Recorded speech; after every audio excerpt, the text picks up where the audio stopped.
On a déjà débordé. Moi, j'aime bien adorer Dieu. Alléluia. Donc là, je me sens mal à l'aise parce qu'on n'a vraiment pas suffisamment adoré. Mais je sais que le Dieu, le maître du temps et des circonstances qui nous a permis de pouvoir nous réunir aujourd'hui, ce soir, nous sera encore favorable dans l'avenir. Alléluia. Je sais que Dieu nous permettra encore qu'on puisse se rencontrer encore, qu'on puisse partager encore. Mais déjà, je vous dis merci. Merci pour la foi que vous êtes en train de porter.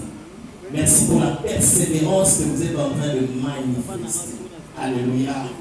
Il y a certains parmi nous qui passent des moments difficiles. Il y a d'autres qui ont même émis domicile à l'église pour être à côté de Dieu. Alléluia. Il y a d'autres qui sont éprouvés dans cet instant et qui ont voulu venir à l'église. Merci, papa. Merci. Je suis très très content. Je suis vraiment très content d'être avec l'église parce qu'on pose au téléphone. J'ai de vos nouvelles. Je me tiens vraiment au courant de l'église. Mais quand je viens, c'est vraiment le court séjour. Je suis obligé de partir. Hier, quand le pasteur m'a demandé de pouvoir prêcher, je ne pouvais pas dire non. Amen. Amen. Amen. Alléluia. Qui est dans la joie de m'écouter ce soir? Qui est dans la joie de m'écouter ce soir? Si tu es dans la joie de m'écouter ce soir, manifeste ta joie.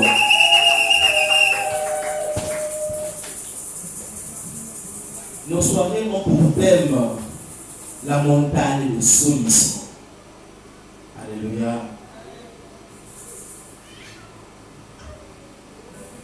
Nos soirées ont pour thème la montagne de solutions. Et tout chrétien cherche toujours à avoir des solutions à ces problèmes. Surtout quand on est congolais. Quand on est congolais, on a beaucoup de problèmes. On a plus de problèmes que les autres nations. Alléluia. Alléluia. Quand on est congolais, on a beaucoup de problèmes. On a plus de problèmes que les autres pays. Quand on est congolais, on a beaucoup de problèmes. On a plus de problèmes que tous nos voisins. Nous avons l'impression que c'est nous qui souffrons le plus. Alléluia. Nous avons l'impression que c'est nous qui passons plus de moments difficiles. Permettez-moi de vous dire qu'il y a de ces pays qui souffrent plus que nous au Congo. Il y a de ces pays qui ont des situations plus compliquées que nous au Congo. Preuve, vous allez voir que beaucoup d'expatriés, beaucoup d'étrangers viennent au Congo pour s'enrichir. Alléluia. Toi, tu vois la situation difficile. Tu es tout le temps en train de pleurer, tu es tout le temps en train de chercher la solution, mais pour d'autres personnes, humains comme toi, qui ont les mêmes aptitudes physiques que toi, qui ont le même niveau d'intelligence que toi, l'endroit où toi tu vis est pour eux la solution. Mais aujourd'hui, pour nous, l'Église, nous parlons de la montagne de solutions. Quand j'ai entendu d'abord ce terme, je me suis rappelé à l'histoire d'Abraham. Abraham et Isaac. Lorsque Abraham allait sacrifier Isaac, Dieu lui avait dit, prends ton fils, ton unique fils, et va me l'offrir en sacrifice. Abraham, sur le chemin, a eu une question. Maître, Père, nous allons, mais où est le sacrifice? Alléluia. Où est l'offrande? Abraham a dit, Dieu pourvoira. Sur la montagne, l'Éternel va pourvoir. Parce que lui, il savait que c'était Isaac le sacrifice. Mais Dieu savait dès le départ que Isaac n'allait pas être sacrifié. Abraham, sans le savoir, a prophétisé que l'Éternel avait préparé une solution sur la montagne pour le sacrifice. Alléluia. Alléluia. Aujourd'hui, nous cherchons la solution, mais quand on dit montagne de solution, on ne voit pas montagne comme Manguengenge. On ne voit pas montagne comme Zizila. Non, c'est pas ça. Parce qu'il y a plusieurs personnes qui prennent cette expression-là de façon littérale pour dire, pour que Dieu puisse m'entendre, pour que je puisse avoir la solution à mon problème, il faut que je puisse monter sur la montagne. Il y a ces personnes qui donnent l'impression que quand tu pries sur la montagne, tu es vraiment à côté de Dieu. Donc quand tu pries, l'Éternel t'entend. Si tu dois prier ici, tu es très loin de la montagne, donc tu es encore loin loin de Dieu. Non. Pour nous, quand nous disons montagne, nous ne voyons pas montagne comme un Guinée. Nous ne voyons pas montagne comme Boussisi là. Nous ne voyons pas montagne comme, comment ça s'appelle? J'ai oublié les... là où j'étais, j'ai même oublié Rwenzori. Alléluia. Je suis allé visiter la chaîne de montagne de Rwenzori. C'est vraiment très élevé. C'est quasiment 5000 mètres d'altitude. On est arrivé là, on était tout heureux, on s'est pris en photo et les militaires nous ont arrêtés. On nous a arrêtés parce que pour eux, nous étions des espions. On était venus prendre l'emplacement des militaires pour donner aux ennemis. Alléluia. Là-bas, les gens ne savent pas monter pour aller prier, mais j'ai été à Matadi au Pic-en-Bien, j'ai vu comment est-ce que les gens montaient pour aller prier. Partout où il y a des montagnes, aujourd'hui, les gens ont l'impression qu'on doit monter sur la montagne pour aller prier. Moi, j'aime quelqu'un qui a chanté pour dire le sambo, le montagne et les prières. La prière, c'est la montagne. Quand nous gérons, nous disons des fois, dans un Nicolas Roma. Alléluia. Nicolo, au sein Nicolo et à Roma. Donc, je ne suis pas monté sur la montagne, mais quand je suis dans l'attitude des prières, je suis sur la montagne. Je voudrais simplement te dire que pour nous, la solution, la montagne des solutions, c'est l'attitude de prière. Alléluia. L'attitude de prière que tu affiches pendant ces programmes, l'attitude de prière que tu affiches pendant ces assises, pour nous, c'est la montagne. Donc nous ne te demandons pas d'aller sur la montagne espérant te rapprocher encore plus près de Dieu. Non, non. Là où tu es. Alléluia. Même dans ta maison, prie Dieu, l'Éternel va t'écouter. C'est même à cause de ça que moi j'ai fait exprès de ne jamais aller prier Dieu à Lucie. De ne jamais aller prier Dieu à Mangué. Ceux qui vont prier, moi j'encourage. Alléluia. Je soutiens. Mais je te dis, pour que Dieu puisse t'écouter. Alléluia. Ce n'est pas que parce que tu es allé là-bas. Quand tu y vas, tu fais un sacrifice. Tu laisses ta maison. Alléluia. Pour dormir à même le sol. Tu fais un sacrifice. Tu marches à pied, tu te fatigues, des fois même à jeun, tu fais un sacrifice. Je t'encourage à y aller. Mais chaque vendredi, chaque samedi, alléluia, chaque semaine, des fois même tu vas prier avec des personnes que tu ne connais pas. Parce qu'ils vont seulement à la montagne, toi aussi tu vas, tu as l'impression. Et si seulement tu es allé à la montagne, l'Éternel va t'écouter. Non. L'Éternel écoute son enfant. L'Éternel écoute les gémissements de son enfant. L'Éternel sonde les pensées de son enfant. Il connaît tes pensées avant que tu ne puisses les exprimer. L'année passée, en 2023, au début de l'année, au mois de janvier, on nous avait changé la façon de travailler. Et je suis allé dans une agence, j'ai changé avec les collègues qui étaient là, on a commencé à parler revenu, on a commencé à parler salaire. Je me suis rendu compte qu'il y avait des personnes qui étaient élèves quand on commençait à travailler. Élèves. Alléluia.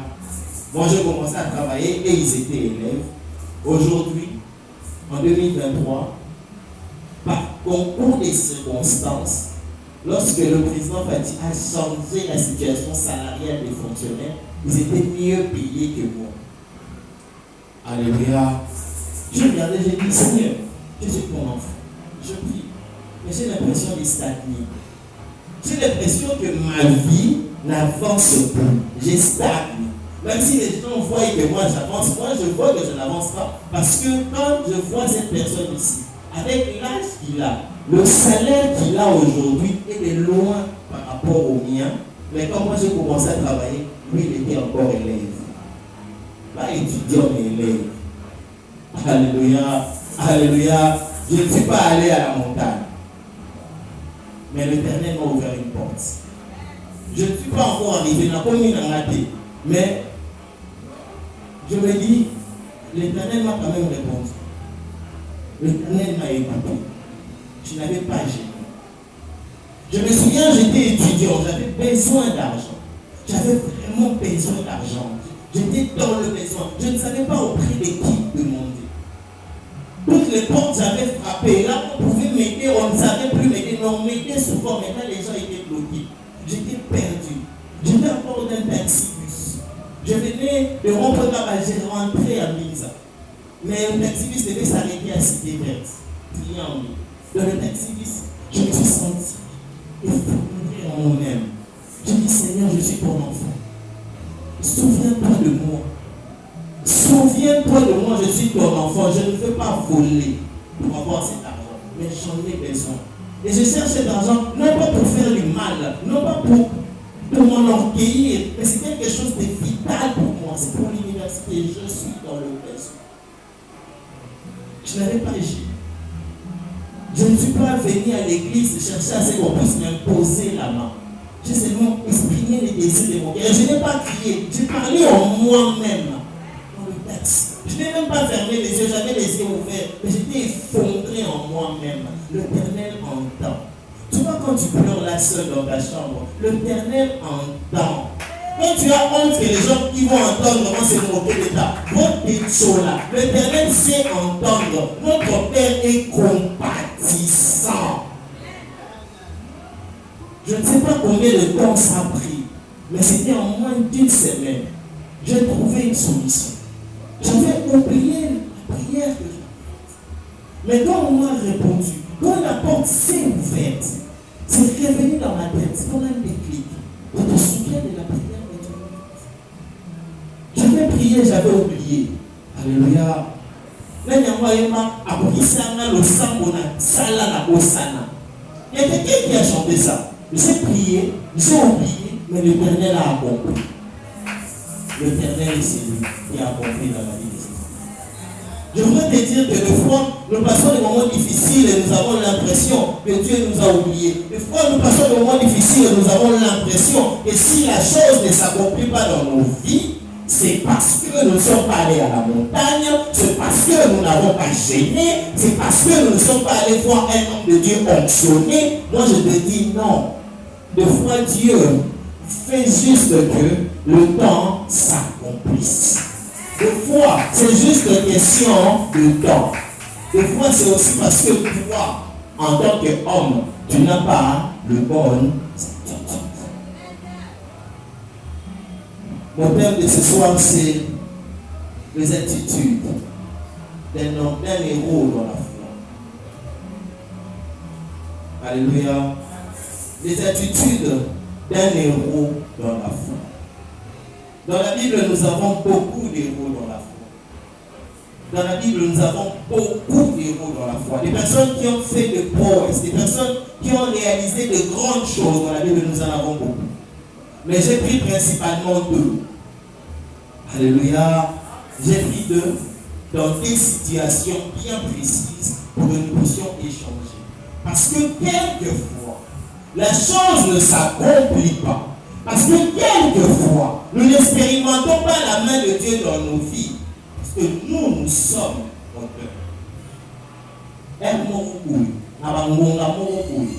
Si on a acquis la vie, les apôtres, yomoko, les auteurs. Nous avons Alléluia. Alléluia. Mais c'est que je sais, moi Joël, c'est que je sais. Et même si c'était moi qui étais l'auteur de mes forces, même si c'était mes parents, même si c'était mes ancêtres, l'Éternel est celui qui restaure. Alléluia. Je pensais que quelqu'un avait crié vraiment Amen. Même si tu es l'auteur, toi, de tes forces, même si le malheur qui s'abat aujourd'hui sur toi, c'était parce que toi tu avais fait, parce que toi tu avais agi. Même si le malheur qui s'abat aujourd'hui dans ta vie, c'est parce que ton père, ta mère, ton frère avait fait quelque chose. L'Éternel est celui qui restaure. L'Éternel est celui qui délivre. L'Éternel est celui qui efface. Il gomme. Alléluia. Toi qui as choisi l'Éternel, sache que tu as choisi la bonne part.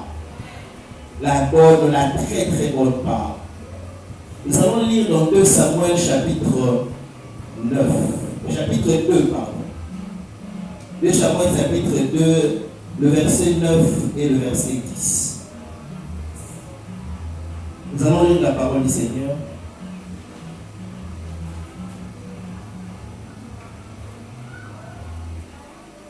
Pardon, excusez-moi. 2 Job, chapitre 2, verset 9 à 10. 2 Job, chapitre 2, Job 2, chapitre 9 à 10. La Bible dit, sa femme lui dit, tu demeures ferme dans ton intégrité. Maudit Dieu et meurt. Mais Job lui répondit, tu parles comme une insensée. Pourquoi nous recevons le bien, de Dieu le bien, et nous ne recevrions pas aussi le mal? En tout cela, Job ne pécha point par ce lèvre. Alléluia. Je répète ce que Job a dit à sa femme. Tu parles comme une femme insensée. Pourquoi nous recevons de Dieu le bien et nous ne recevrions pas aussi le mal? Ici, c'est l'histoire de Job. Nous connaissons tous l'histoire de Job. Tout ce soir. Nous connaissons tous l'histoire de Job. Job était un homme intègre, il était un homme juste. Il était un homme qui craignait Dieu, qui servait Dieu avec ferveur, avec intégrité. Au point que Dieu a même vanté Job. Et Dieu a dit que sur la terre, il n'y a personne comme Job. Alléluia. Nzambe ameli mungu pona Job. Nzambe abeti tolo pona Job. Aujourd'hui sur la terre, Dieu seul sait qui lui il peut vanter comme il a vanté Job. Mais moi je suis juste un homme comme les amis de Job. Quand je te vois, je ne pense pas que l'Éternel peut se vanter comme il a vanté Job. Et de tous les hommes que je connais, je ne vois pas qui Dieu peut vanter comme il a vanté Job. Alléluia. Je ne sais pas si tu comprends qui était Job et la vie que Job vivait. La Bible relate que Job faisait même le sacrifice pour que Dieu puisse pardonner les péchés des enfants. Pardon. Les péchés probables de ses enfants. Il ne savait pas si ses enfants avaient péché. Il n'avait pas eu l'information que ses enfants avaient péché. Mais comme ses enfants étaient à une fête, il a dit souvent qu'ils ont bu et peut-être sous l'ivresse ils ont péché. Peut-être par mégarde ils ont péché. Seigneur, pardonne mes enfants. Job faisait même des sacrifices pour que Dieu pardonne le péché probable de ses enfants. Il était arrivé à ce point-là. Il n'est pas comme toi et moi. Qui, chaque matin, nous nous levons en disant Seigneur, pardonne-moi. Quand tu dis pardonne-moi, tu ne réfléchis pas le péché que tu demandes pardon, tu sais toi-même. Alléluia. Il n'est pas comme toi et moi. Des fois, tu dis Seigneur, pardonne-moi. Mais ça, je ne veux pas accepter. Alléluia. Il n'est pas comme nous autres qui demandons pardon pour les péchés que nous n'avons pas encore commis. Je vais commettre, Seigneur, pardonne-moi, mais non. Quand on monte ma tête, alléluia. Job, il n'était pas comme ça. Il était un père. Excusez-moi l'expression, la Bible ne le dit pas, mais moi je le dis. Il était saint. Mais nous savons ce que Job a vu. En un claquement de doigts, Job a tout perdu. Nous cherchons des solutions. Parce que nous voulons avoir une voiture, nous voulons avoir une belle maison, nous voulons vivre dans de bonnes situations. Job avait tout ça. Si on doit ramener Job aujourd'hui, on va les comparer à Bill Gates. On va les comparer à Cardozo Bomba. On va les comparer à Bibi Kinwani. C'est quelqu'un qui avait beaucoup d'argent. On va le comparer à Kabila. Alléluia. C'est quelqu'un qui avait tout ce qu'il voulait avoir. Il a tout perdu en un instant. Argent, richesse. Et ça ne s'est pas arrêté là. Même ses enfants. Il a même vu ses enfants mourir. Donc Job était là. C'est comme si je me réveille le matin. Raph vient me voir, me dit, hier Joël, toutes les maisons sont tombées dans un bien. Toutes les maisons, oui. Même les maisons qui sont sur la plaine, oui, on ne comprend pas, il y a des biens qui sont créés, les maisons sont parties. Je ne me repose même pas, quelqu'un d'autre vient me voir et me dit, Joël, les enfants étaient dans une voiture, il y a eu un accident, personne n'a survécu. Tous les 14 enfants, oui, le même jour, au même moment. Tu es encore là, on t'appelle, on te dit, d'ailleurs, il y a encore ça qui s'est passé. En un instant, Job a tout perdu, même sa santé. Malade, il ne savait pas être guéri, il devait même se gratter parce qu'il avait des démangeaisons partout. Il est tombé par terre. Si c'était toi et moi, à cette époque-là, on allait dire une chose. Job mourrait ici. Alléluia. Quelqu'un ne peut pas tout perdre comme ça. À cette talisman. Il va nous dire. Si c'était toi et moi à cette époque-là, on allait dire non, Job a péché. Dieu ne peut pas abandonner son enfant comme ça. Ça, c'est le fruit du péché.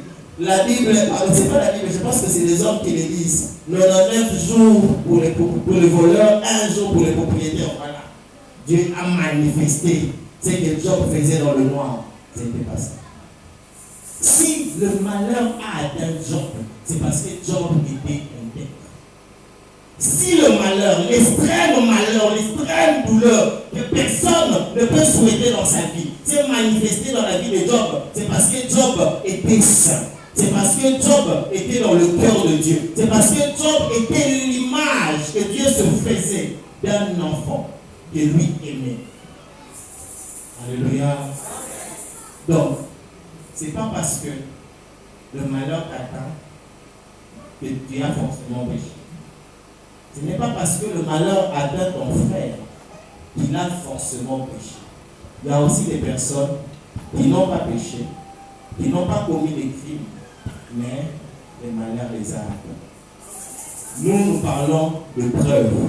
Mais la personne qui est en train d'être éprouvée, oui, alléluia, je ne sais pas, qui a déjà été malade dans sa vie au point qu'il est en train de sentir qu'il est en train de mourir. Tu vois la mort venir. Tu es malade au point de voir la mort venir. Tu ne sais même pas prier, tu ne sais pas à qui intercéder. Cette personne-là comprendra la douleur de Job. Mais ce n'était pas à cause de Job.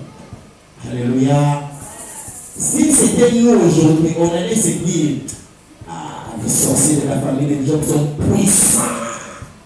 Ils ont pu faire ça à Job. Ce n'était pas à cause des sorciers. Alléluia.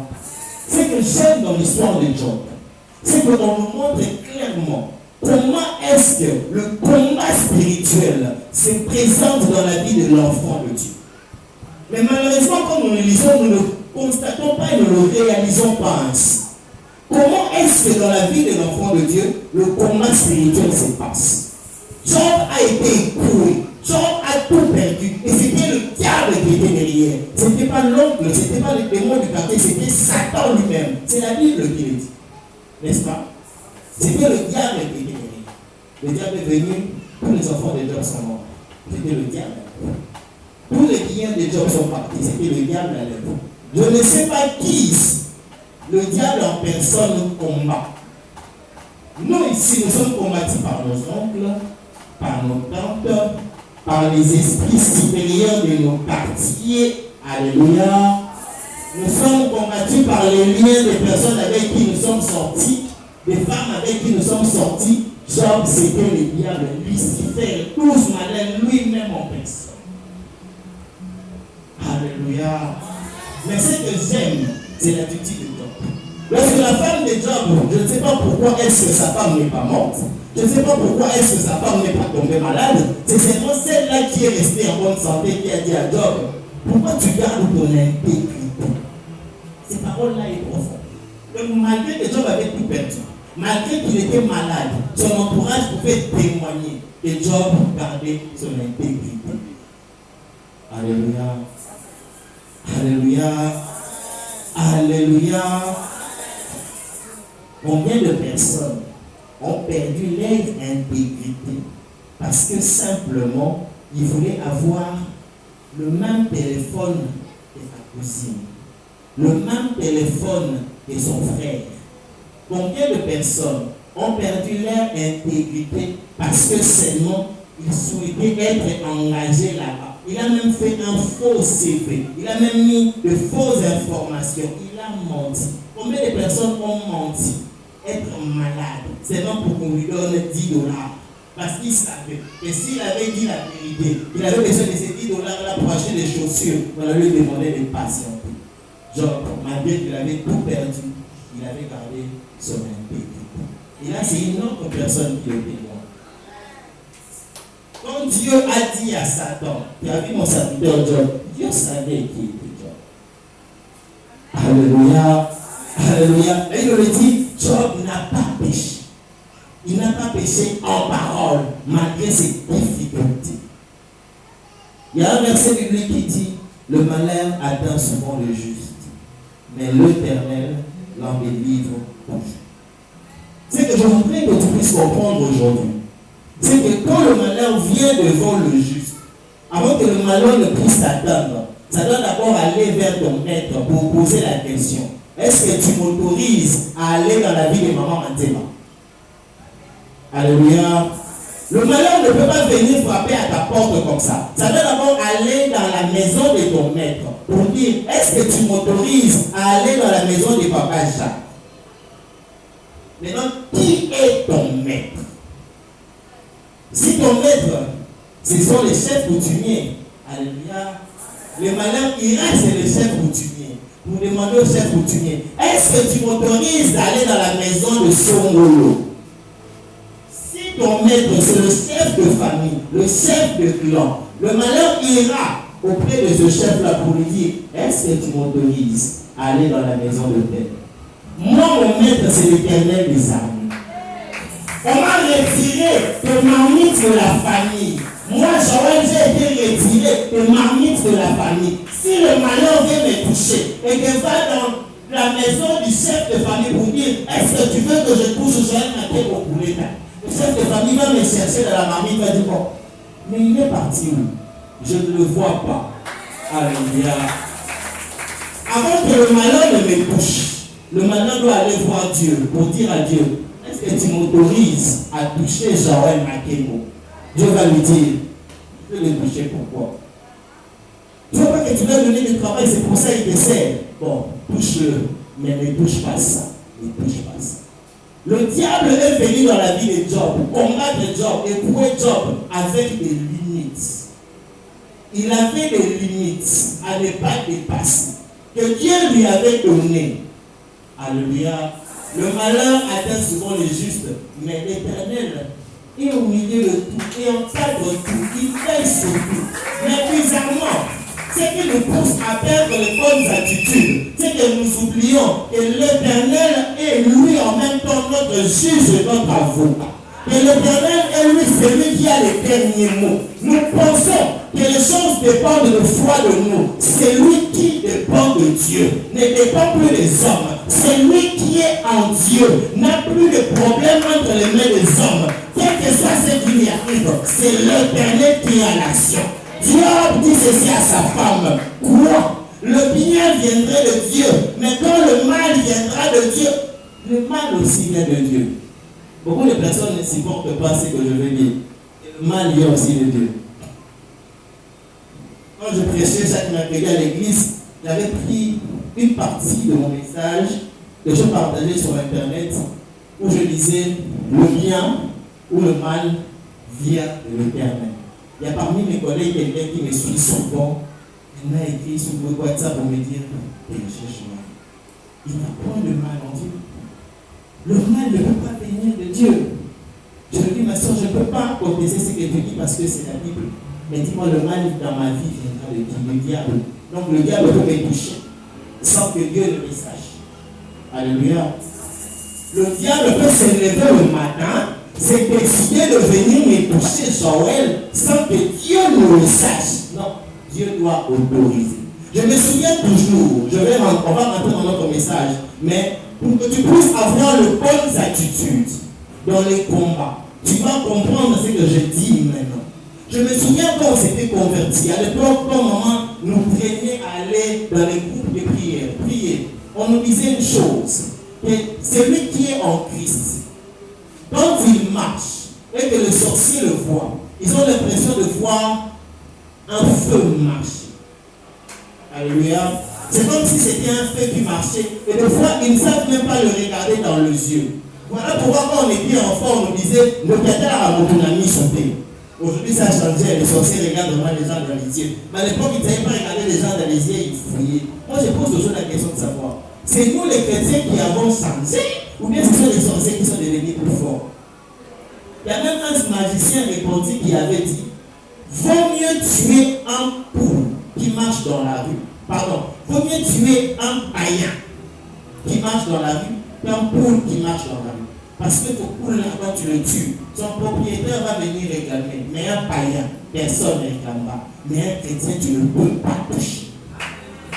Le malheur atteint souvent le juste. Mais l'Éternel l'en délivre toujours. Je viens dire à quelqu'un aujourd'hui, garde les bonnes attitudes. Pour que tu gardes les bonnes attitudes, tu dois savoir que ce qui t'a atteint, le chemin que tu passes, les difficultés que tu traverses, l'Éternel les avait analysées, l'Éternel les avait validées. Il y a des choses que l'Éternel n'a pas laissées passer. Il y a des échanges, tu regardes, tu dis, si ça m'était arrivé, je ne serais plus en vie. Si le diable était maître de ta vie, tu aurais disparu aujourd'hui. L'Éternel fit. Et on le voit avec la vie de Job. L'Éternel a filtré ce qui pouvait arriver à Job. Et il a laissé les limites. Et Job a montré la nature qu'il avait. Malgré les difficultés, il le dit, mon Rédempteur est vivant. Il se lèvera le dernier. Job n'était pas seulement intègre. Il avait gardé confiance en Dieu. Il n'avait pas péché. Alléluia. Il n'avait pas péché pour dire, Seigneur, tu m'as déçu. Quelqu'un qui prie, qui jeûne quelques jours, ce qu'il a demandé ne s'accomplit pas. Seigneur, tu m'as déçu. Job il était intègre, il a perdu sans avoir péché, mais il a gardé confiance en Dieu pour dire, mon Rédempteur est vivant. Il se lèvera. Il faut connaître son Dieu. Alléluia. Il faut connaître son Père pour garder cette attitude-là de foi et de confiance. La foi est une ferme assurance des choses qu'on espère, une démonstration de celles qu'on ne voit pas. Personne n'a vu Dieu, mais Job a démontré que Dieu était son Père. Alléluia. Alléluia. Et la Bible le dit, quand l'Éternel a restauré Job, on a totalement oublié son passé. On a oublié ce qu'il avait. On dit même que ses filles étaient les plus belles filles du pays. L'Éternel va te restaurer, l'Éternel te restaure, même ta famille va changer, même tes enfants vont changer, tout va changer, tout sera facile. Le problème est que nous avons l'impression que la vie chrétienne devait être facile. Qui t'a dit que la vie de l'enfant de Dieu est facile? Alléluia.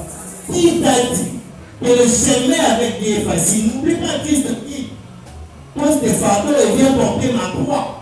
C'est une croix que nous portons quand nous marchons avec Jésus. Alléluia. Alléluia. Et les bonnes attitudes. Job, quelles étaient les attitudes de Job? Je ne pourrais pas tout citer, je cite juste quelques-unes. L'intégrité. Sois intègre. Malgré la maladie, malgré le combat, sois intègre. Dans la joie, dans le malheur, reste intègre. Dans la richesse, dans la pauvreté, reste intègre. Dans la paix comme dans l'adversité, reste intègre. Tu es là, tu espères que l'Éternel te bénisse. Mais quelle est ton intégrité? On t'envoie avec 1000 francs acheter quelque chose de puissant, tu rentres 200, tu ne le donnes pas. Si maman ne te rappelle pas, tu ne le donnes pas, mais tu es adorateur, tu es intercesseur. Tu n'es pas intègre. C'est lui qui n'est pas fidèle en peu. C'est lui qui n'est pas fidèle en peu. Je dis ça un peu inversé parce qu'elle me dit c'est lui qui est fidèle en peu de choses, mais c'est en beaucoup. Mais celui qui n'est pas fidèle en peu, qui va lui donner beaucoup? Déjà dans les petites choses, tu n'es pas intègre. Tu vois un serviteur de Dieu prompt à mentir. Des fois, tu te poses la question de savoir est-ce que cette personne sait ce qu'il est. Prompt à mentir. Ment facilement, serviteur de Dieu, prédicateur, modérateur, intercesseur, prompt à mentir. Mais tu attends que l'Éternel te bénisse. L'Éternel te visite. Tu es la première personne à venir sur la montagne de prière. Tu es la première personne à dormir à l'église sans tant que mêler. Tu vas prier, tu vas gêner si tu n'as pas les bonnes attitudes sans tant que mêler. Tu vas chasser les démons, tu vas te fatiguer. Quelles sont les attitudes? Job avait été éprouvé, mais qu'est-ce qui se serait passé si Job avait compris? Et c'est une que vous imaginez, quand la femme de Job dit à Job, insulte Dieu pour que tu meurs, et que Job insulte Dieu. Alléluia. Dieu avait déjà tapé les gazons avec le diable, mais Job a failli. Qu'est-ce qui se serait passé? Maintenant, comprends.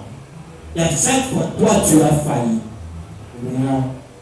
À chaque fois que toi, tu es tombé dans le problème, à chaque fois que tu as manqué l'intégrité, c'est Dieu qui a eu honte devant le diable. La restauration est entre les mains de notre Dieu. La restauration n'est pas entre les mains des chefs de ce monde. La restauration n'est pas entre les mains des chefs coutumiers. La restauration n'est pas entre les mains des sorciers et des magiciens. La restauration de ta vie est juste entre les mains de Dieu. Je ne sais pas ce que tu traverses dans ta vie, mais laisse-moi te dire que Job a vu pire.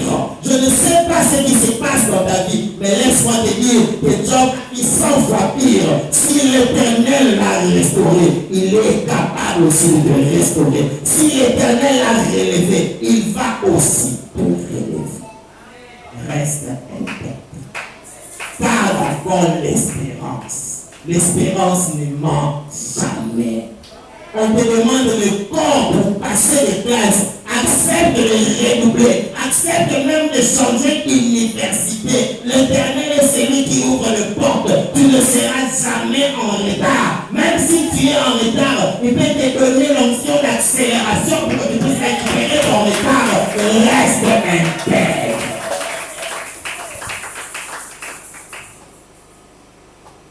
Alléluia. Je n'ai pas le temps. J'aurais voulu continuer encore. Alléluia. Mais vous avez sonné des modérateurs avec sa manière religieux. Mais on aussi, ça a 25 heures. Alléluia. Sinon, c'est ça va dans la gloire. Alléluia. Alléluia. Reste intègre. Vous savez, la maladie peut arriver dans ta vie. Mais dis-toi une chose, que l'Éternel a un plan. L'Éternel sait. Même si la maladie t'a emporté dans la tombe, l'Éternel a un plan. Les plans de Dieu sont insondables. Il y a des hommes de Dieu puissants qui sont morts malades.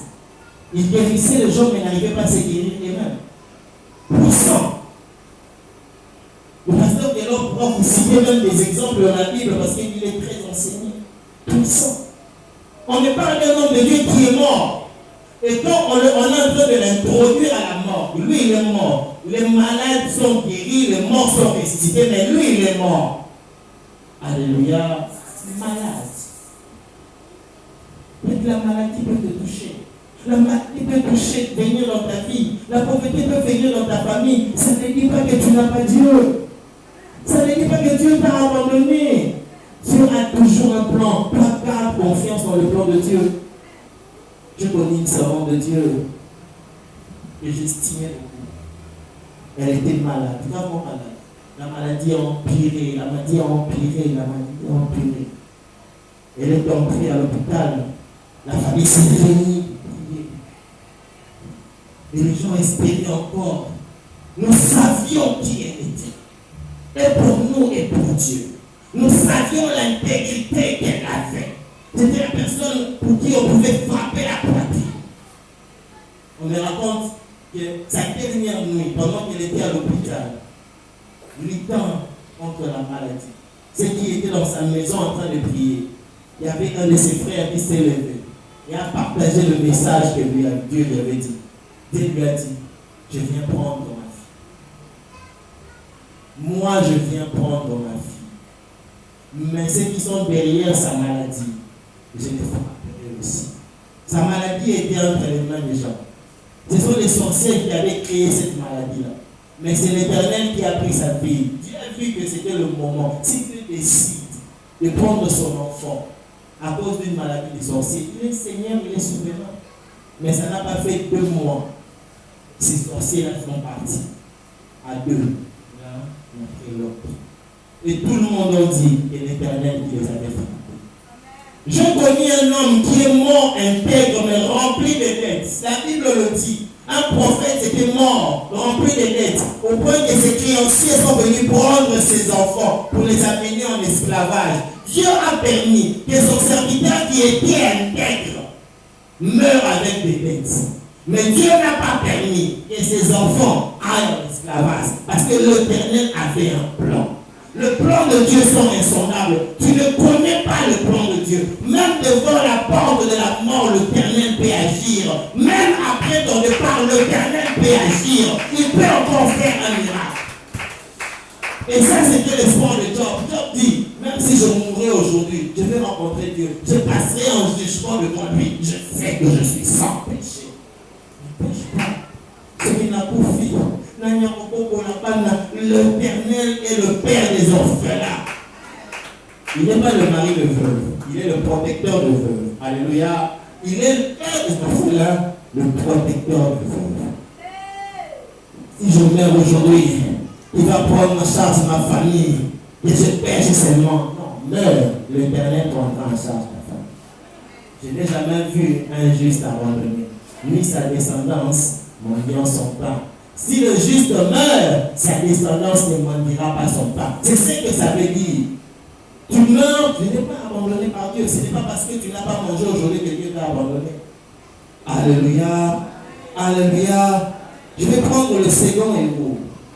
Le second héros dans la foi que j'aurais voulu partager avec vous aujourd'hui, c'est David.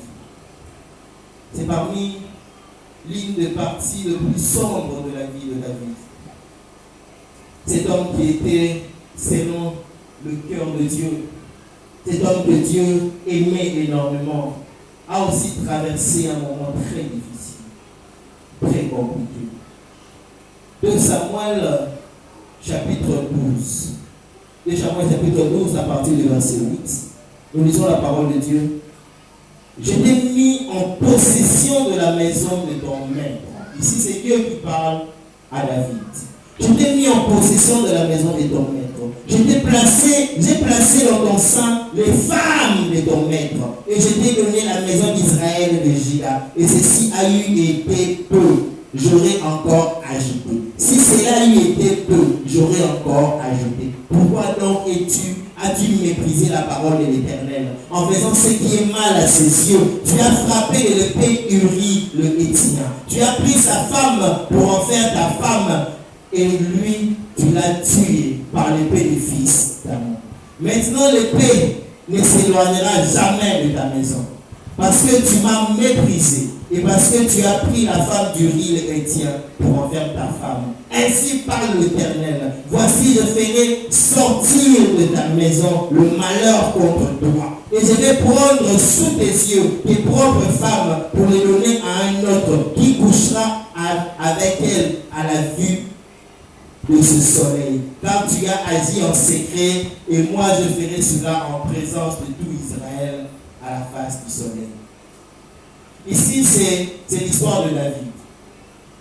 Ces événements se passent juste quand David s'est décidé de prendre Bathsheba, la femme d'Uri. Il était roi, il était seigneur, il avait plusieurs femmes. Nous aujourd'hui, nous ne savons pas être polygames. Alléluia. David avait plus d'une femme. Il avait ce qu'on appelle un harem. Beaucoup de femmes. Donc il pouvait se décider, ce soir je vais être avec elle, le matin je serai avec elle, et Dieu ne considérait pas ça comme un péché. Alléluia. Mais il a porté sa convoitise seulement à la femme de son serviteur. Il n'avait qu'une seule femme, jusqu'au point de tuer cet innocent-là. Ce qui a énervé Dieu. Et Dieu montre à David les malheurs qui allaient lui toucher. Des fois, le malheur vient dans la vie de l'enfant de Dieu, comme c'est venu dans la vie de Job. Job ne savait pas. Il faisait sa vie. Il était intègre. Il marchait craignant Dieu. Mais le malheur l'a atteint. Alléluia. Le malheur l'a atteint. Mais des fois, ça vient aussi parce que nous avons ouvert une porte. Alléluia. Parce que nous avons ouvert une porte. Je ne me permets pas de dire que tout ce qui arrive dans la forme de Dieu, ce n'est pas parce qu'il n'a pas péché. Il y a des fois où ce qui t'arrive, c'est parce que tu avais péché. Alléluia. Oui, tu as péché. Et comme tu as péché, le malheur t'a atteint. Dieu a laissé. Mais ce que j'aime ici, Quand Dieu envoie Nathan chez David, il lui dit, moi, je ferai entrer le malheur dans ta maison. David a péché. Il a ouvert une porte. Mais c'est l'Éternel qui fait entrer le malheur dans la maison de son enfant qui a péché. Quelqu'un m'a compris? Je ne sais pas si vous m'avez compris. David a péché. Il a ouvert une porte. Mais c'est l'Éternel qui fait entrer le malheur dans la maison de David. Ce n'est pas le malheur qui est venu de soi-même, il a péché. Non, Dieu dit, je ferai entrer le malheur dans ta maison. Donc, il y a aussi ce que Dieu a fait quoi? Bloquer. J'aime l'histoire de Zacharie. Que Zacharie montre comment est-ce que le souverain sacrificateur Josué était devant Dieu et que le diable était en train de l'accuser. Le diable était en train d'accuser le souverain sacrificateur Josué devant Dieu. Il accusait. Zacharie le voit en vision. Il y avait un ange à côté qui reprend le diable et qui lui dit arrête. Celui-ci n'est-il pas un tisson arraché de feu? Le tisson, c'est quand tu prends du feu, tu mets du bois et ça brûle, ça commence à brûler. Quand tu enlèves, tu vois ces bois-là qui brûlent, déjà entamés par le feu, c'est ce qu'on appelle tisson. Il était déjà en train d'être consumé, on l'enlève du feu. On montre à Zacharie comment est-ce que Dieu parle sur le diable pour lui dire arrête, au moment où il est accusé. Et Dieu demande à ce qu'on prenne le prophète, le souverain sacrificateur, qu'on lui donne les habits, des bonnes habits, parce qu'il avait des habits sales. Habits sales qui veut dire état de péché. Il était dans le péché. Et le diable faisait ce qu'il fait, l'accusateur. On l'appelle l'accusateur. Alléluia. Le diable, c'est l'accusateur. Il va nous accuser auprès de Dieu. Mais Dieu lui dit, arrête. Celui-là, c'est un tisson acheté de feu. Si David était aujourd'hui, Dieu pouvait dire au diable, arrête. Celui-là aussi, mon fils est mort pour lui sur la croix. Alléluia. La malédiction, le malheur est entré dans la maison de David parce que David avait péché. Et tu verras que le péché de David, c'est que Dieu est en train de dire que je vais faire entrer le malheur dans ta maison. Que quelqu'un va coucher avec tes femmes au vu et au ciel de tout s'accomplit. Mais qui le fait? C'est le propre enfant de David. 2 Samuel chapitre 16, verset 21. La Bible dit, et Achitophel dit à Absalom, Absalom qui est le fils de David, qui avait tué son frère, qui avait violé sa sœur. Parce que David a pris la femme d'autrui, Dieu a fait entrer l'inceste. Alléluia. Et Dieu a fait entrer ce qu'on appelle fratricide dans la maison de David. Un de ses enfants a violé sa demi-sœur et l'autre a tué son demi-frère. Imaginez-vous en paix dans cet état, parce qu'il avait péché. Et Dieu ne s'arrête pas là. Il prend encore cet enfant-là qui va coucher par de force avec les autres femmes de son père. Et tout Israël le voit. Vous allez lire dans 2 Samuel 16, le verset 21, vous allez descendre. Parce qu'il avait pris un lit, il a mis au-dessus du toit, et une après l'autre, il couchait avec les concubines de son père, il n'avait pas fui. Dieu lui-même a fait entrer ce malheur-là. Et Dieu lui-même l'a mesuré. Je viens de dire ce soir que des fois le problème qui nous traverse, nous paniquons inutilement. La solution est juste en Dieu parce que Dieu, lui déjà, avant que le malheur ne t'atteigne, lui il a filtré. Il dit, aucune preuve qui ne t'a atteint était au-delà de ta force. Dieu sait tes limites. Il sait là où tu t'arrêtes. Il sait comment est-ce que lui peut stabiliser les choses. Alléluia. Il sait comment est-ce que lui, il peut arrêter les choses. Et comment est-ce qu'il va arrêter les choses. La fille avait péché. C'était un homme, comme toi et moi. Il a péché devant Dieu.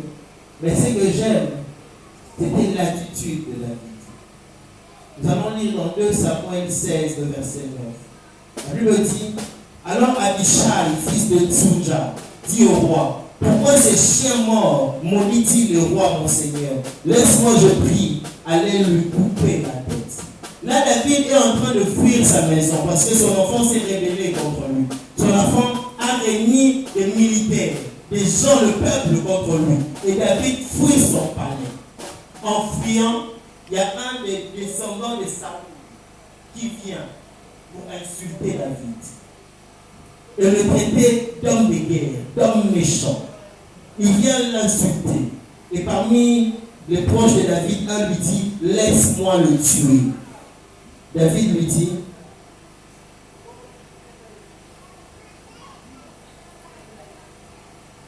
on dit, mais le roi dit, qu'ai-je à faire avec vous, fils de Jéhovah?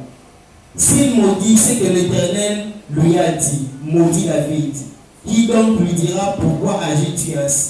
Et David dit à Abishai et à tous ses serviteurs, voici mon fils qui est sorti de mes entrailles, en fait à ma vie. À plus forte raison, c'est Benjamite, laissez-le, et qu'il maudisse, car l'Éternel lui a dit. Peut-être l'Éternel regardera-t-il mon affliction et me fera-t-il du bien en retour de malédiction d'aujourd'hui. Malgré ça, David a encore gardé confiance en Dieu. Il savait que la seule personne qui pouvait intervenir dans cette situation-là, il est en train de fuir. Donc c'est comme à l'époque où vous fouillez devant Kabila les pères. Hein? Il est en train de fuir parce que c'est une autre personne qui vient prendre le pouvoir. Il y a des gens qui insultaient, il y a des gens qui faisaient ceci, lui fouiller. Maintenant, dans cette situation-là, David s'est dit, laisse-le insulter, que l'Éternel voit, et que l'Éternel ait pitié. L'attitude d'un enfant de Dieu, c'est de rechercher l'Éternel dans tout ce qui lui arrive, en bien ou en mal. Que tu aies été auteur ou pas, que tu es auteur ou victime, que ce soit conséquence ou que toi tu aies provoqué cela, le salut n'est qu'en Dieu. Alléluia. Alléluia. Je ne pense pas que toi ta situation est irréversible. Je ne pense pas que toi ta situation est vraiment compliquée. Je ne pense pas que toi ta situation est très très grave. Mais c'est que je sais que le salut n'est qu'en Dieu. Le salut n'est qu'en l'Éternel. C'est lui qui a le dernier mot. Alléluia. L'Éternel a le dernier mot de ma vie, pas les hommes. Même si aujourd'hui les hommes ont les armes contre moi, même si aujourd'hui les hommes se lèvent pour me faire la guerre, moi je sais une chose, que le dernier mot est entre les mains de mon Dieu. Même si aujourd'hui je vis les conséquences de mes propres erreurs, moi je sais une chose, que l'Éternel a le dernier mot dans ma vie. Alléluia. Alléluia. Tu sais, hein, tu peux faire des erreurs aujourd'hui, mais demain ces erreurs-là deviennent des bénédictions. Alléluia. Oui, l'Éternel est capable de transformer des erreurs en bénédictions. L'Éternel est capable. L'Éternel est même capable de couvrir tes fautes et t'aider à comprendre encore plus. Ce qui importe, c'est l'attitude. Quelle attitude as-tu, mon frère, ma soeur? Quelle attitude as-tu devant le malheur? Quelle attitude as-tu devant les difficultés? Quelle attitude as-tu devant les combats, devant l'adversité? Alléluia. Alléluia. Tu vois comment est-ce que Job est resté ferme, intègre et confiant. Tu vois comment est-ce que David s'est humilié. Malgré qu'il était rejeté, insulté par un moins que rien, David s'est humilié. Et il est resté confiant. Mais il savait qu'il était fautif. Et Job savait qu'il n'avait pas commis de faute. Alléluia. Les gens vont te juger. Les gens jugent toujours. Les gens vont te qualifier. Les gens qualifient toujours. À tort ou à raison. Peu m'importe. Ce qui m'importe, c'est ce que Dieu pense de moi. Pas ce que les hommes pensent de moi. Je suis un homme, je peux tomber. Oui, la Bible dit que le juste tombera, mais se relèvera. Alléluia. Alléluia. Un grand parolier a dit, quand les hommes qui voient l'extérieur condamnent, c'est lui qui vit dans nos cœurs compatent. Pendant que les gens sont en train de te condamner pour des crimes passés, David avait déjà demandé pardon à Dieu.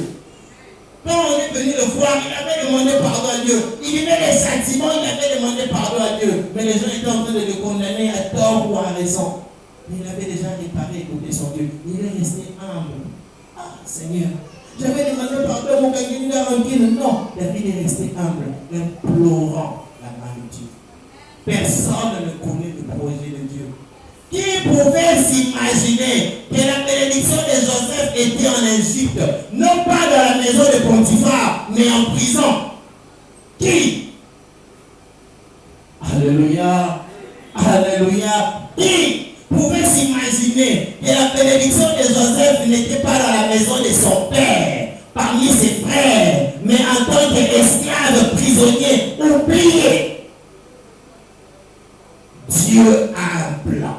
Ce que moi je veux, c'est que tu puisses garder confiance en Dieu, que tu puisses te dire Dieu a un plan. Même si ça fait une année, même si 2 ans est passé, même si 3 ans se sont écoulés, Dieu a un plan. Même jusqu'à l'âge de 100 ans, Abraham a eu un enfant parce que Dieu avait un plan. Ce n'est pas le plan des hommes, ce n'est pas le plan de papa, ce n'est pas le plan de maman, ce n'est pas le plan du président qui peuvent ou ne pas s'accomplir. Le plan de Dieu dans ta vie s'accomplira. Parce que même le diable, même les sorciers, même les démons qui te combattent ne connaissent pas le plan de Dieu pour ta vie. Alléluia. Je viens dire à un Joseph ce soir, persévère encore. Même si le serviteur de Pharaon est sorti, tu lui as donné une prophétie, mais il est sorti, il t'a oublié. Persévère encore. Le temps n'est pas encore arrivé. L'Éternel sait comment rappeler les hauts faits dans la tête des gens. L'Éternel sait comment créer des circonstances pour faire sortir ses enfants des trous. L'Éternel sait comment faire de telle sorte que cette situation que tu traverses puisse s'arrêter. L'Éternel a un plan. Alléluia. C'est lui qui sait qui est son Dieu. Gardera espoir malgré les problèmes. Combien de fois je regarde certains chrétiens puissants et zélés dans l'évangile, je me dis ces personnes ici n'ont pas bien compris qui est Dieu dans leur vie. Ce n'est pas parce que tu pries, parce que tu gênes que tu connais Dieu. Même jusqu'à présent, on continue encore à comprendre qui est Dieu. Je ne sais pas si j'ai mal dit, pasteur. Dieu, on ne le connaît pas totalement. On l'apprend, on l'expérimente. Même jusqu'à 100 ans, tu découvriras encore Dieu. Mais il est intéressant que tu comprennes déjà les bases très tôt. Alléluia. Que tu comprennes les bases de Dieu dans ta vie très tôt. Mais Dieu est très profond. Pour nous aussi, on découvre gratis. Chacun on maîtrise. Mais il est intéressant. Et ce qui est base soit compris très tôt. Il y a ces choses qui sont entrées dans notre vie qui ne sont pas bibliques, qui sont fruits de compréhension des gens, qui sont fruits de peur des gens, qui sont fruits de nos traditions. Mais nous avons pris ça, nous avons mis ça dans la Bible, nous pensons que c'est la volonté de Dieu. Ça nous freine. Alléluia. Ça nous bloque.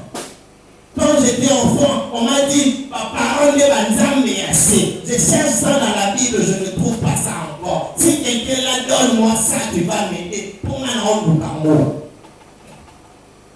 Les amis, le pasteur qui là, on peut s'en après. Si on a pris sinon, on essaie des actes. Pasteur qui là, les actes. Quelqu'un a déjà entendu ça, non? Que ma parent est banzambe assez. Vous êtes ça, on va dire. Mais puis que maman, vous écoutez ça, il me semble pas Alléluia. Alléluia. Et tu vas voir quelqu'un pécher parce que son père et sa mère lui ont dit quelque chose et il dit papa rende banzambe assez. On obéit au Dieu, non? Alléluia.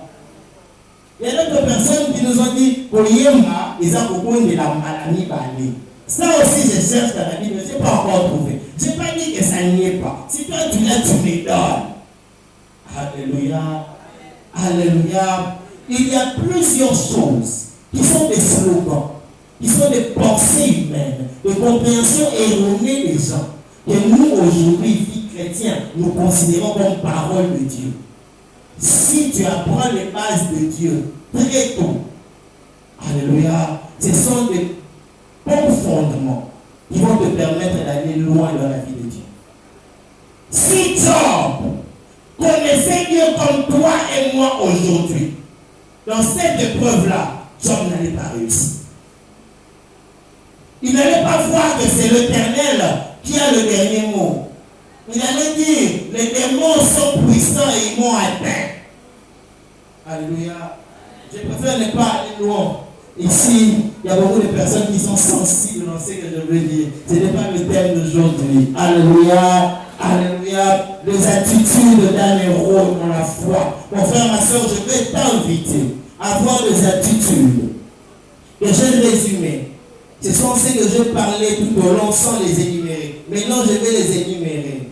Première attitude, c'est l'intégrité, même dans le malheur. L'intégrité, même dans le malheur. Laisse-moi te dire, les enfants de Dieu qui restent intègres, même dans le malheur, celui-là ne mourra pas comme ça.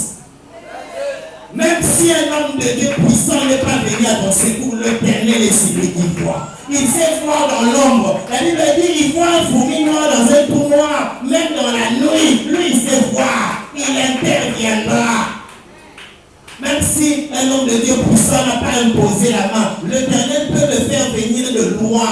Vous savez, il y a ces personnes qui ont quitté loin pour venir délivrer l'autre personne. La petite soeur de maman a vécu ça. Elle est en train de prier à Salomon. Dieu lui révèle l'adresse, le nom, le sexe, la localisation d'une personne qui se trouve à Tchangou. La maman, sa petite soeur, elle est là. Elle a pris son transport, elle est partie. En cours de route, il y avait quelqu'un qui était tombé, quasi mort. On lui dit, prie pour lui. Il prie pour cette personne. Achète-lui des bananes. Il achète des bananes. Continue ta route. Elle se lève, elle va. Elle toque à cette porte-là. Dans la porte. Je cherche papa tête. Dieu m'a envoyé de dire ça. C'était la délivrance de ce papa. Et elle est partie. L'Éternel est capable de t'envoyer quelqu'un que tu ne connais pas, que tu n'as pas vu. Parce que lui, il dit que c'est le moment de ta délivrance. Si tu es intègre, même si tu es dans un coin où personne ne peut intervenir, l'Éternel est capable de créer une situation. Atteindre-le à ta corpo, koyibate, kosengate, koteka molimo na yote, zama créata. Les gens m'ont abandonné. Moi, quand j'avais Ézéchiel, même si les héritiers m'ont abandonné, tu vas perdre ton intégrité en regardant les gens. Regarde Dieu, c'est lui dont la main n'est pas courte pour agir. Il sait atteindre même dans les limites du monde. L'humilité, même quand le plus petit que toi te rabaisse. Vous savez, quand un riche te rabaisse, ça ne fait pas mal. Alléluia. Quand quelqu'un de plus intelligent que toi te dit Soba, ça ne fait pas mal. Mais quand c'est un plus petit, alléluia. Quand c'est quelqu'un qui était insignifiant, mon azarata. Bela biloko mikie koyepenza Nzambe. Apprends à être humble. Alléluia. Apprends à être humble. Tout le monde aujourd'hui vante le mérite du pasteur de Kambuka, ceux qui le connaissent. Vous connaissez Kambuka? Alléluia. Je pense que maman le connaît parce qu'on nous envoie souvent ses prédications. Il a organisé une activité en Côte d'Ivoire. Il n'a pas fait un grand tapage. Il a réuni plus de 500 000 personnes. La canne s'est limitée à 300 000. Lui, c'était plus de 500 000 personnes. Alléluia. Je ne sais pas si vous réalisez ça. Stade des martyrs, c'est combien de personnes? 80 000, ça peut arriver jusqu'à 120 000. Là, maintenant, tu multiplies fois 5 pour atteindre le nombre que ce gars-là a réuni. Et il est resté humble. Il ne s'est pas vanté que moi aussi, c'est toujours Jésus. Jésus. Et les gens ont même dit si c'était un pasteur congolais, il allait venir avec un Yoti Yamamoto. Il était là avec son pantalon, la mise simple. Alléluia. Et à la fin, il dit, c'est une croisade. On ne peut pas prendre les offrandes. Alléluia. 500 000 personnes. Si c'était une autre personne, il fait déjà des calculs. La maison qu'il va acheter, ce qu'il va construire, apprend à être humble. L'humilité élève. Bien-aimé, tu peux tromper les hommes, mais tu ne tromperas pas Dieu. Dieu connaît l'orgueil qu'il y a dans ton cœur. Il a même du mal à te bénir parce qu'il sait que si tu es béni aujourd'hui, les gens vont souffrir. Par contre, la main n'a tourné. Alléluia. Pas la main n'a tourné. Pas sentir. Vous avez béni, pas sentir. Alléluia. À quoi être humble. L'humilité ouvre les portes. Alléluia. Les portes que les hommes ne peuvent refermer. Qui sait, aujourd'hui, si tu te rencontres avec maman Denise, c'est la femme de Fakir, hein? Si tu te rencontres avec maman Denise parce que tu es coiffeuse, même si tu ne coiffes pas très très bien, hein? Mais tu as seulement coiffé maman Denise, c'est tout le monde qui va commencer à t'inviter.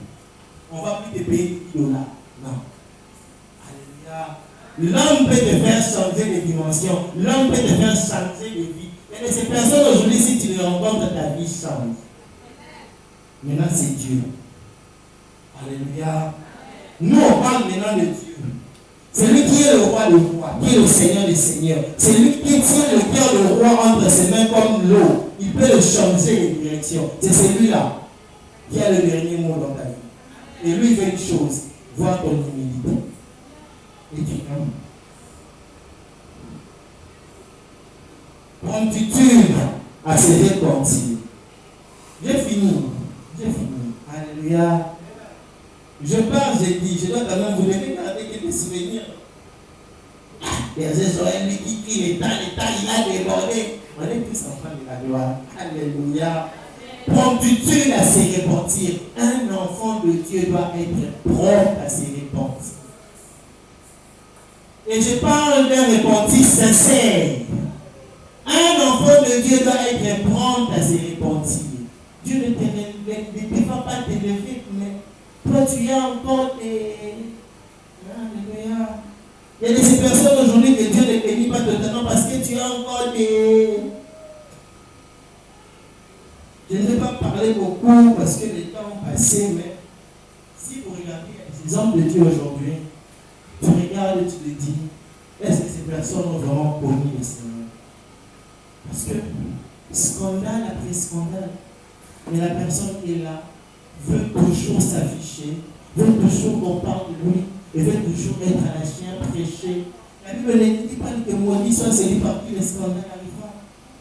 Alléluia.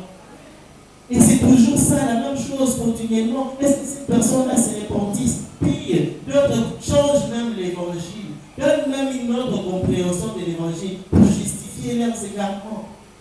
Toi, sois propre à te repentir. Alléluia.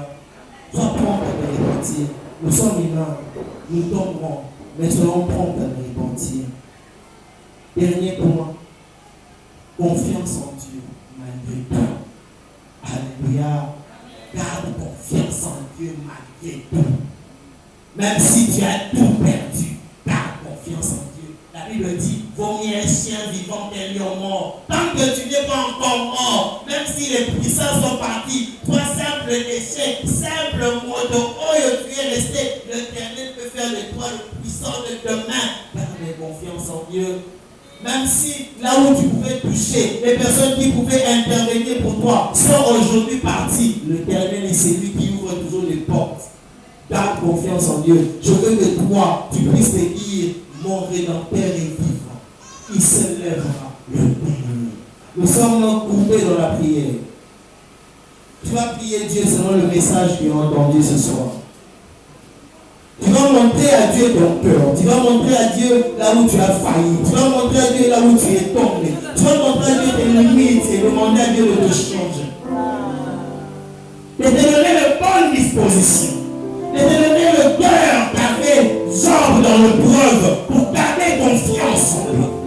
Que Dieu te donne l'intégrité de Job, l'humilité de David pour se rabaisser malgré qu'on est en train de l'insulter. Tu lèves la voix, tu pries.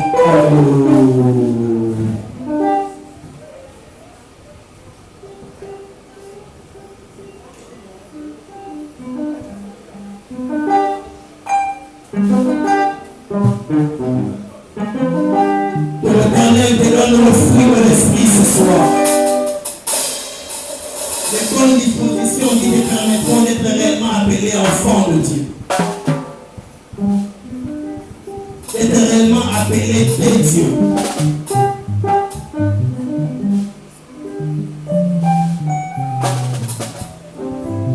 Parabosenge, parabomene. Bolia bokondo, bolia bosena. Belia bokanda soko, bokanda bone. Dalia bokeseke na, bokeseke mene na la lone. Lena na seke na la sena na bo. Dalia bokelia boseke na, bokenda seke mene. Yende ya bosondo na, bosondo ako, bosondo ane. Oui, Seigneur, donne-nous les bonnes attitudes. Les attitudes que doivent avoir les enfants. Les attitudes que doivent avoir les fidèles. Les attitudes que doivent avoir les enfants filles. Que nous puissions les contenir malgré le malheur. Que nous puissions garder confiance en toi, Seigneur, malgré le combat, malgré les situations de la vie. Donne-nous l'humilité. L'humilité, Seigneur, parce que tu résistes aux orgueilleux et fais grâce aux humbles. Oh oui, Seigneur, le verset de dans la vie de tes enfants, le fruit de l'esprit, le fruit qui change la nature des gens, ces fruits-là qui permettent aux gens de devenir ton image, ta ressemblance, que nous puissions être comme Job de l'adversité.